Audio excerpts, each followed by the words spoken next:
Hello everyone, welcome to my YouTube channel let's study साथ साथ। तो आज हम फिर से हिस्ट्री के प्रीवियस ईयर क्वेश्चंस करेंगे जो बहुत इंपॉर्टेंट है आने वाले एग्जाम्स के लिए। ठीक है, तो अब हम स्टार्ट करते हैं। Please join us. चलिए, पहला क्वेश्चन है इसमें। ये लास्ट जो मैंने वीडियो डाली थी उसकी आगे की सीरीज़ है, इसमें 31 क्वेश्चन लिखा है। तो अब हम स्टार्ट करते हैं क्वेश्चन। भारत में प्रथम मुस्लिम आक्रमणकारी था। ऑप्शन ए है मोहम्मद गजनवी, ऑप्शन बी है कुतुबुद्दीन ऐबक, ऑप्शन सी है महमूद बिन कासिम और ऑप्शन डी है महमूद गोरी। तो इसका राइट ऑप्शन है ऑप्शन सी, महमूद बिन कासिम। तो ये कब आया था? ये महमूद बिन कासिम 712 से 714 में आया था भारत। ये 712 ईस्वी में भारत पर आक्रमण करने वाला पहला सफल आक्रमणकारी था जो अरब से आया था। जब अरब के आक्रमण हुए थे, अरब के लोगों ने आक्रमण किया था भारत पर, तो वहाँ से आने वाला पहला सफल मुस्लिम बना था ये, जो 712 ईस्वी में आया था। और इसमें ये जो अरब के जो शासक थे, उल हजाज का सेनापति था मोहम्मद बिन कासिम। उल हजाज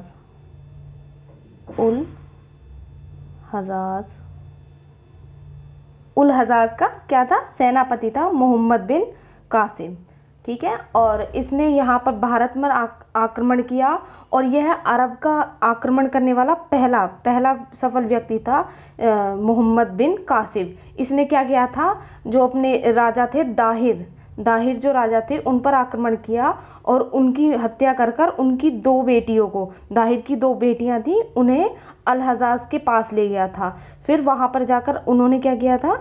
दोनों बेटियों ने कहा कि हमारे साथ मोहम्मद बिन कासिम ने रास्ते में बहुत गलत व्यवहार किया है। तो तब अल हजाज ने मोहम्मद बिन कासिम को बहुत बुरी तरीके से मरवा दिया था। चलिए नेक्स्ट क्वेश्चन। प्रथम भारतीय साम्राज्य स्थापित किया गया था।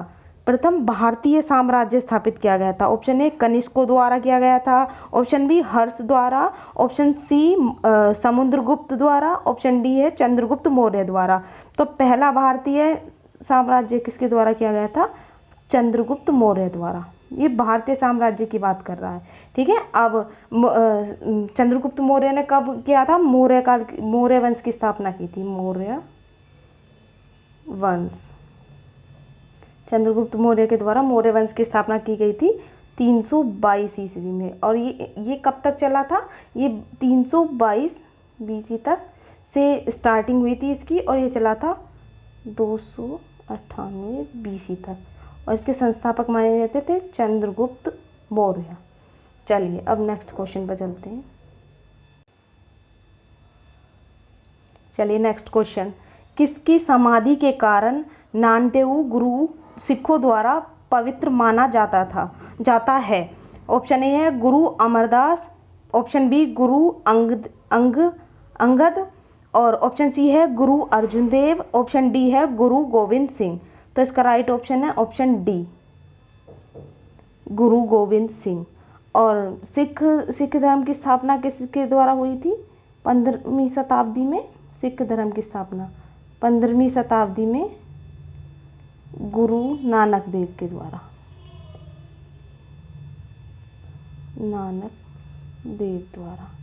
ठीक है, और जो ये गुरु गोविंद सिंह है ना, ये अंतिम गुरु थे, 10वें गुरु थे सिखों के। और इन्होंने 13 अप्रैल, मैं ठीक से लिख देती हूँ, 13 अप्रैल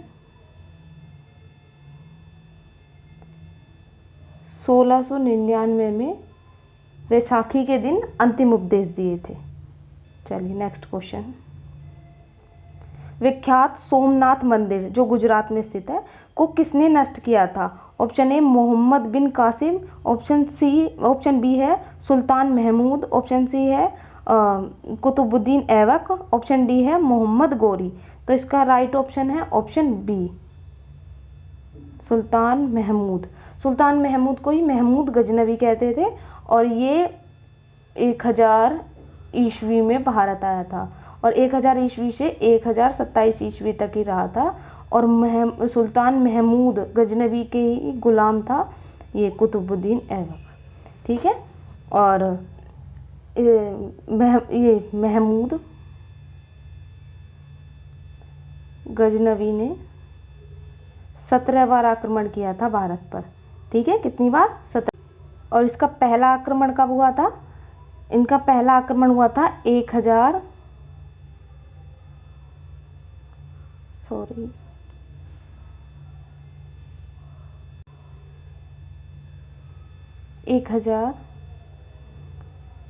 AD में।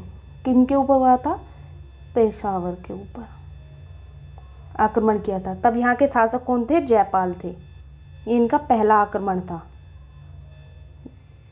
और इसमें इन्हें इसका नतीजा कुछ नहीं निकला था। इस युद्ध का, जो पेशावर पर युद्ध हुआ था 1000 AD में, इसका नतीजा कुछ नहीं निकला। इन्होंने दूसरा युद्ध किया था 1 मिनट मैं लिख देती हूँ, 1001 ईस्वी में। और ये फिर से जयपाल और महमूद गजनवी के बीच में हुआ, और जिसमें महमूद गजनवी जीत गए और जयपाल हार गए। फिर उसके बाद सोमनाथ मंदिर पर जो इनका आक्रमण हुआ था, वो इन्होंने मंदिरों को नष्ट करने के उद्देश्य से और लूटपाट के उद्देश्य से किया गया था सोमनाथ के मंदिर पर आक्रमण। और इसमें उस सन को लिख देती हूँ मैं, 1025 में गुजरात के सोमनाथ मंदिर पर जब आक्रमण कर दिया गया था, तो तब वो तोड़कर चले गए थे इसे। तो 1025 में सोमनाथ मंदिर को लकड़ी से बनवाया था। ये क्वेश्चन बहुत पूछा जाता है कि सोमनाथ मंदिर को बाद में लकड़ी से बनवाया गया था और भीम प्रथम के द्वारा बनवाया गया था जब ये आक्रमण हो गया था। चलिए नेक्स्ट। और मंदिर को तोड़ने के साथ साथ ये सोने का गेट लगा हुआ था मंदिर पर, उसे भी अपने साथ ले गए थे। और फिर भीम प्रथम ने इसे पत्थर से निर्मित करवाया। वर्तमान में जो हम सोमनाथ मंदिर देखते हैं, उसका निर्माण सरदार वल्लभ भाई पटेल ने कराया था। ठीक है। और फिर उसके बाद जब 1027 ईस्वी में अंतिम युद्ध जो हुआ था मोहम्मद गजनवी का, वो हुआ था 1027 में जाटवों के साथ। 1027 में जाटवों के साथ। ठीक है, ये इसका अंतिम युद्ध था। फिर 1030 में महमूद गजनवी की मृत्यु हो गई थी। चलिए नेक्स्ट क्वेश्चन। निम्नलिखित में से कौन सा सबसे पुराना स्मारक है? ऑप्शन ए है Qutub Minar, option B Taj Mahal, option C Ajanta की गुफाएं, ऑप्शन डी खजुराहो। ठीक है, तो इसका राइट ऑप्शन है ऑप्शन सी, अजंता की गुफाएं। अजंता की गुफाओं की खोज जो हुई थी वो 1819 में हुई थी। ठीक है, और इसके अंदर क्या माना जाता है कि 24 तो इसके अंदर बौद्ध विहार हैं और 5 हिंदू मंदिर हैं इसके अंदर। और ये महाराष्ट्र में स्थित है। कहाँ स्थित है? महाराष्ट्र में स्थित गुफा है। और इसके अंदर 24 तो बौद्ध विहार हैं। ठीक है, और इसके अंदर 5 हिंदू मंदिर हैं, जिसमें से 1, 2, 4, 16 और 17 सबसे सुंदर गुफाएं हैं इसके अंदर जो स्थित हैं। ठीक है, और कुतुब मीनार कुतुबुद्दीन ऐबक के द्वारा निर्माण कराया गया था और ताजमहल शाहजहाँ के द्वारा बनवाया गया था अपनी बेगम की याद में। ठीक है, और इसका निर्माण 1631 से 1653 में जाके पूरा हुआ था ताजमहल का निर्माण। और कुतुब मीनार कुतुबुद्दीन ऐबक के द्वारा बनवाई गई थी। चलिए नेक्स्ट क्वेश्चन। सिंधु घाटी सभ्यता के लोग पूजा करते थे। Option A Pashupati, option B Brahma, option C Vishnu, option D Indra. तो इसका राइट ऑप्शन है ऑप्शन ए पशुपति। तो हम सिंधु सभ्यता के बारे में थोड़ी बात कर लेते हैं। ठीक है, सिंधु सभ्यता ये सबसे पुरानी सभ्यताओं में से एक है जो भारतीय उपमहाद्वीप में देखी जाती है। ठीक है, जो भारतीय उपमहाद्वीप के अंदर देखी गई सभ्यताएं हैं उनमें सबसे पुरानी सभ्यता है सिंधु सभ्यता। ठीक है, भारतीय उपमहाद्वीप के अंदर। ठीक है, यहाँ एक नगरीय सभ्यता थी। सिंधु घाटी सभ्यता के अंदर एक नगरीय सभ्यता थी। यहाँ पर 1921 में सबसे पहली साइट जो खोजी गई थी वो हड़प्पा थी। और हड़प्पा पहली साइट खोजी गई, इसलिए इस सभ्यता को हड़प्पा सभ्यता भी कहा गया। ठीक है, और दूसरी साइट इसमें जो खोजी गई थी 1922 ईस्वी में, वो खोजी गई थी मोहनजोदाड़ो। ठीक है, और इसके अंदर इसकी खोज के बारे में जो बताया गया था सबसे पहले टीलो पैंथर ने बोला था। ठीक है, और इसके जो 4 स्थान बताए जाते हैं चारों दिशाओं के अंदर, वो मैं लिख देती हूँ एक तरीके से। नॉर्थ साइड में जो बोला जाता है वो चेनाब नदी के पास बोला जाता है। चेनाब नदी जम्मू कश्मीर के मांडा में, ठीक है। और यहाँ ईस्ट में जो बोला जाता है ये मेरठ का आलमगीरपुर, ठीक है। और यहाँ पर साउथ में जो बोला जाता है ये दैमाबाद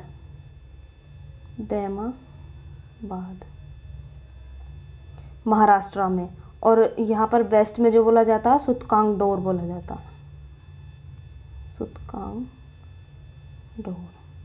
ये इस नगर नियोजन में सबसे अच्छी व्यवस्था मानी जाती थी सिंधु घाटी सभ्यता।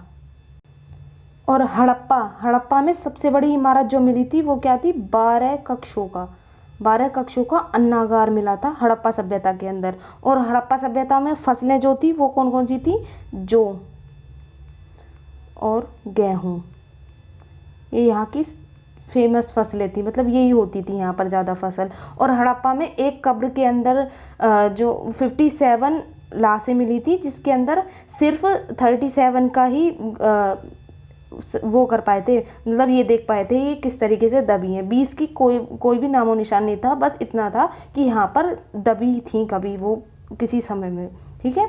और मोहनजोदाड़ो भी इसमें खोजा गया था 1922 ईस्वी में, ठीक है। ये पाकिस्तान में पड़ता है, पाकिस्तान में सिंधु नदी के किनारे।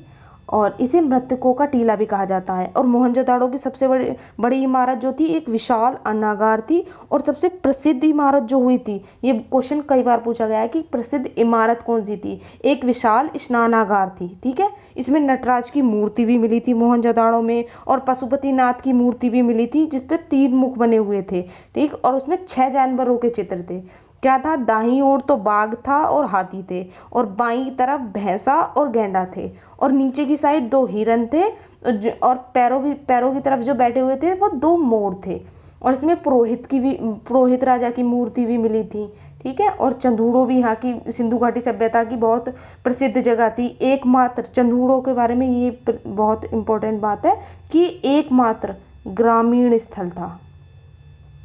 क्या था, एकमात्र ग्रामीण स्थल था, ठीक है। और यहाँ पर एक दुर्ग के कोई साक्ष्य नहीं मिले, यहाँ पे एक भी दुर्ग के कोई साक्ष्य नहीं मिले चंदूड़ो में, ठीक है। और यहाँ पे मकानों की कच्ची ईंटों के द्वारा बनाए जाते थे, ठीक। यहाँ पे लिपस्टिक और चूड़ियों के साक्ष्य मिले हैं, और कुत्तों के पंजों जैसे निशान भी यहाँ पर पाए गए हैं। और यहाँ की सबसे प्रसिद्ध इस सभ्यता की सबसे प्रसिद्ध जगह कौन सी है, लोथल भी बहुत प्रसिद्ध जगह है, जो कहाँ पर है, ये है गुजरात के अंदर, ठीक है।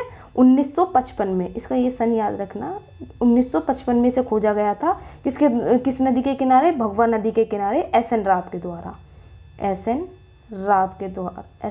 के द्वारा इसे खोजा गया था, ठीक है, लोथल को गुजरात के अंदर, ठीक। यहाँ पर क्या मिला था, चावल की कृषि के साक्ष्य मिले थे यहाँ पर, और घोड़ों की अस्थि भी मिली थी। यहाँ पर मम्मी मिली थी, मम्मी के साक्ष्य मतलब जब मर जाया करते थे तो उनके ऊपर कोई केमिकल लगाकर कपड़ा लगा दिया जाता था, तो वो मम्मी के साक्ष्य हो गए, ठीक है।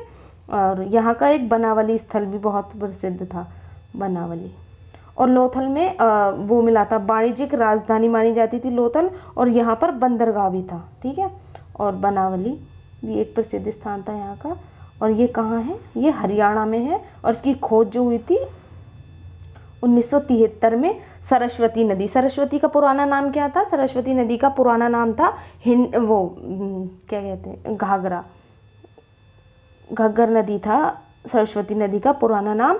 और सिंधु घाटी सभ्यता को 6 नदियों की सभ्यता भी बोला जाता था। क्यों बोला जाता था 6 नदियों की, क्योंकि ये 6 नदियों के बीच में थी। सप्त सिंधु क्षेत्र में आर्यंस आए थे बाद में, ठीक है। और इसके आगे के और भी स्थान प्राप्त हुए थे। बनावली, ये जो स्थान है ये एकमात्र ऐसा स्थान था जहाँ पर पानी की निकासी की कोई व्यवस्था नहीं थी बनावली के अंदर, ठीक है। और एक स्थान और मिला था, कालीबंगा, ठीक है। और इसमें क्या था, काले रंग की चूड़ियाँ मिली थी, जुते हुए खेत के साक्ष्य यहीं मिले थे, हल के साक्ष्य मिले थे, और अग्नि कुंड और हवन कुंड, मतलब अग्नि जलाने के लिए एक कुंड हुआ करता था जिसमें लोग हवन किया करते थे। और सबसे प्रसिद्ध बात क्या है, इस हड़प्पा सभ्यता में 2 प्रशासनिक राजधानियां हुआ करती थी। वाणिज्यिक राजधानी तो लोथल थी, और 2 प्रशासनिक राजधानी कौन सी थी, एक हड़प्पा जिसकी खोज 1921 में हुई थी, और दूसरी थी मोहनजोदाड़ो जिसकी खोज 1922 में हुई थी।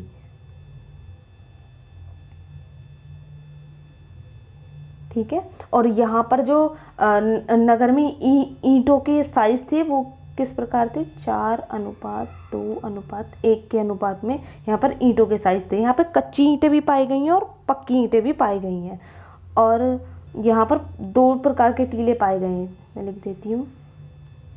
पश्चिमी टीला जो कुछ ऊंचा हुआ करता था, और पूर्वी टीला जो थोड़ा नीचा था। और पश्चिमी टीले में जो दुर्ग थे उसमें पुरोहित रहा करते थे, और पूर्वी टीले में जो भी दुर्ग बने हुए, घर बने हुए थे जो निचले स्तर पर थे, उसमें नगर के लोग रहा करते थे।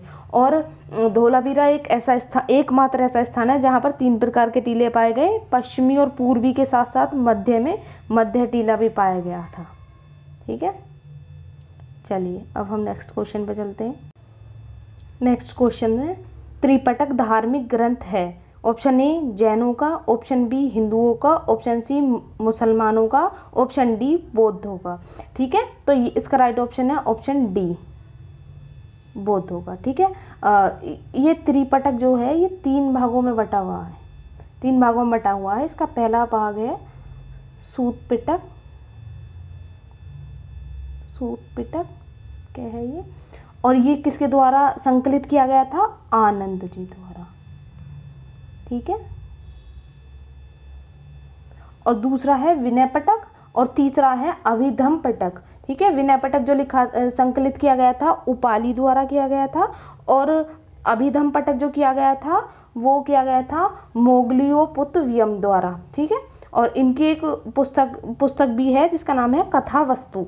ठीक, और इसके सूत पिटक के अंदर क्या बताया गया है, इसमें बुद्धों के धार्मिक सिद्धांतों और धार्मिक उपदेशों के बारे में बताया गया है, और विनय पिटक के अंदर बौद्धिक संघ और संबंधियों के नियमों के बारे में बताया गया है। और ये उपाली जो थे ये उनके शिष्य थे गौतम बुद्ध के। ठीक, और अभिधम पिटक के अंदर क्या बताया गया है, इसमें बौद्ध धर्म के दर्शनों की विवेचना की गई है इसके अंदर। ठीक है, चलिए अब हम नेक्स्ट क्वेश्चन पर चलते हैं। पानीपत की तृतीय लड़ाई कब हुई थी, तो ऑप्शन ए है 1799, ऑप्शन बी है 1761, ऑप्शन सी है 1771, ऑप्शन डी है 1769। ठीक है, और हम पहले इसका करेक्ट ऑप्शन कर लेते हैं, ऑप्शन नंबर बी 1761। 1761 के में ये हुई थी, 14 जनवरी 1761 में हुई थी। किस के मध्य, अफगानी लुटेरा अहमद अब्दुल के मध्य हुई थी, और अब्दुल और सदाशिव राव भाव के मध्य हुई थी ये। और इसमें कौन जीता था, अहमद शाह जीते थे। ठीक है, किस के मध्य हुई थी, अहमद शाह अब्दाली और सदाशिव राव, तो इसमें ये अहमद शाह अब्दाली जीते थे। ठीक है, और पानीपत की प्रथम लड़ाई किस के मध्य हुई थी, ये 3 युद्ध हुए थे। ठीक है, प्रथम लड़ाई जो हुई थी वो 21 अप्रैल 1526 में पानीपत का जो प्रथम युद्ध हुआ था वो हुआ था बाबर और इब्राहिम लोदी के मध्य, तो जिसमें बाबर जीते थे और इब्राहिम लोदी हार गए थे। और 1526 में ही फिर उन्होंने भारत में मुगल काल की स्थापना कर दी थी। ठीक है, और सेकंड युद्ध कब हुआ था, सेकंड हुआ था अकबर के समय में 1557 में, जब हुमायूं की मृत्यु दिल्ली में एक पुस्तकालय की सीढ़ियों से गिरने के बाद हो गई थी। तो तब अकबर उस समय कहाँ थे, अकबर थे पंजाब में। तो जब ये बात पंजाब में अकबर को और उनके संरक्षक जो उन्होंने छोड़ रखे थे बैरम खां, उन्हें पता चली कि उनकी मृत्यु हो गई है, और दिल्ली पर हेमचंद ने अपना अधिकार कर लिया है। तो तब बैरम खान ने अकबर को पंजाब में ही शासक घोषित कर और 1557 में पानीपत के दूसरे युद्ध का आगमन कर दिया और दिल्ली में हेमू पर आक्रमण कर दिया, जिसमें उन्होंने हेमू को अपनी सूझबूझ से हराकर और अकबर को दिल्ली का सुल्तान घोषित कर दिया। तो ये दूसरा युद्ध था और तीसरा मैंने अभी डिस्कस कर ही लिया है। चलिए नेक्स्ट क्वेश्चन। मुगल साम्राज्य की नींव किस लड़ाई के बाद मानी जाती है? तो इसके ऑप्शन पढ़ लेते हैं पहले हम। ऑप्शन ए है पानीपत के प्रथम युद्ध, ऑप्शन बी है पानीपत के द्वितीय युद्ध, ऑप्शन सी प्लासी की लड़ाई, ऑप्शन डी बक्सर की लड़ाई। तो ये मैंने अभी बताया है कि मुगल सल्तनत कब स्थापित हुई थी भारत में, पानीपत के प्रथम युद्ध में। ये पानीपत का जो प्रथम युद्ध है वो 21 अप्रैल को हुआ था 1526। उस समय 1526 के समय दिल्ली में जो शासन कर रहा था वो इब्राहिम लोदी कर रहे थे, और जो इब्राहिम लोदी वंश चल रहा था जिसके शासक थे इब्राहिम लोदी। तब बाबर ने उन पर आक्रमण किया और तब पानीपत का प्रथम युद्ध हुआ, जिसमें इब्राहिम लोदी को रणभूमि में मार दिया गया। मतलब ये पहले शासक ऐसे बने जिन्हें जो युद्ध करते हुए रणभूमि में मरे थे, इब्राहिम लोदी। और फिर तब जीतकर बाबर ने मुगल सल्तनत की स्थापना की, और इसके अंदर बाबर ने अपने तोपची स्थापित किए थे। मतलब इसमें बाबर ने अपनी तोप विधि का उपयोग किया था, और तुलगामा युद्ध नीति के द्वारा इसमें युद्ध लड़ा था बाबर ने। इसके दो प्रसिद्ध तोपची थे जिन्होंने तोपों को युद्ध में चलाया था। उनका नाम क्या था? उस्ताद अली, और दूसरे का नाम था मुस्तफ़ा खान। तो ये प्रसिद्ध तोपची थे इनके। चलिए नेक्स्ट क्वेश्चन। मुगल वंश की स्थापना भारत में कब हुई? तो ये मैंने अभी बताया, पानीपत के युद्ध के बाद 1526 में मुगल वंश की स्थापना भारत में हो गई थी। तो चलिए आज के लिए इतने क्वेश्चन थे, और ये मैंने बहुत डिस्क्राइब करके बताए हैं आप सभी को, और इनके ये सारे ऑप्शंस भी बहुत यूज़फुल होंगे आपके लिए आने वाले एग्ज़ाम में। और please if you like this video then share and like, और please subscribe. Please like, share and subscribe this channel. If you wanna connect us, then subscribe this channel and follow on Instagram. ठीक है? Thank you for watching.